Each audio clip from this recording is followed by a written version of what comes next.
हरे कृष्ण। तो आज के इस कोट में श्रील प्रभुपाद कहते हैं कि अगर इस टाइपराइटर को स्वर्ग में भेजा जाए या फिर नर्क में भेजा जाए तो ये टाइपराइटर उसी प्रकार से काम करने वाला है। इससे वो कट कट कट कट आवाज आने वाली है। उसी प्रकार से हमारी जो स्थिति है वो एक दास की है। और दास का कर्तव्य होता है सेवा करना। अगर हम भगवान की सेवा नहीं करते हैं तो फिर हम हमारी पत्नी की, बच्चों की, समाज की, या फिर अगर कोई और नहीं मिला तो कुत्ते की सेवा में लग जाएंगे। तो जीवेर स्वरूप है कृष्णेर नित्य दास। जीव तो वैसे भी दास है और किसी न किसी की सेवा करके ही उसे आनंद प्राप्त होता है। इस भौतिक जगत में आने से वो केवल ये बात को भूल गया है कि वो किसका दास है। इसके अलावा उसे पता है कि सेवा करना ही आवश्यक है। वो पत्नी की सेवा करेगा, बच्चों की सेवा करेगा, माता पिता की सेवा करेगा, समाज की सेवा करेगा। और अगर कोई नहीं मिला तो एक कुत्ते को लेकर सुबह सुबह मंगल आरती के समय भी घूमेगा, ब्रह्म मुहूर्त में महत सेवा करेगा कुत्ते की। तो ये जीव का कर्तव्य है और जीव ये चाहे कहीं भी हो, सेवा करने से ही उसे आनंद प्राप्त होता है, ये निश्चित है।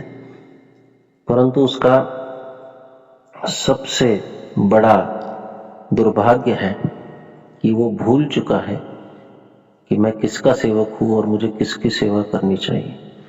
और चूंकि वो ये भूल चुका है इसलिए वो बहुत बड़े दुखों का सामना कर रहा है।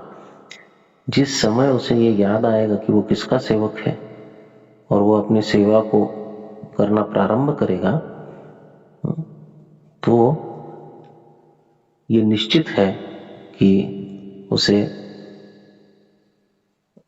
इस बद्ध अवस्था से बहुत शीघ्रातिशीघ्र मुक्ति मिलेगी। बस इतना ही वास्तव में हमको साक्षात्कार करना है कि हम किसके सेवक हैं और हमें क्या सेवा करनी है। और ये साक्षात्कार कराने के लिए भगवान अपने भक्तों को, शुद्ध भक्तों को इस जगत में भेजते हैं ताकि जीवों को ये साक्षात्कार करा सके। और जीव भी, एक बुद्ध जीव भी इसका साक्षात्कार करके ही भगवत प्रेम को प्राप्त करता है।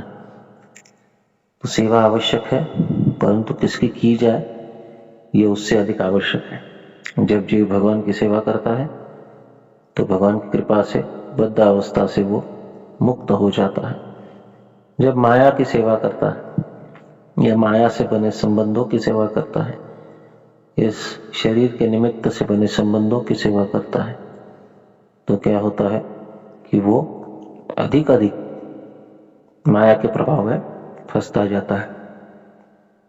हम जिसकी सेवा करेंगे उसके गुण हम में आएंगे।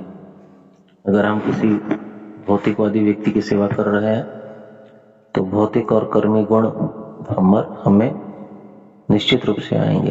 अगर हम भगवान की सेवा करते हैं तो भगवान के जो गुण है वो हम में आएंगे। इसलिए कहा जाता है यस्य अस्ति भक्तिर्भवति अकिंचन गुणैः सर्वैः तत्र समासते सुरः।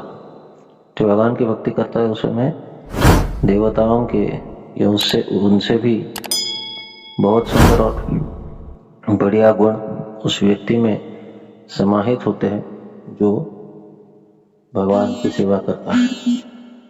तो सेवा हमारा कर्तव्य है और भगवान की सेवा करने से हमें भगवत भक्ति प्राप्त होती है और अंततोगत्वा इस भव बंधन से मुक्ति भी प्राप्त होती है।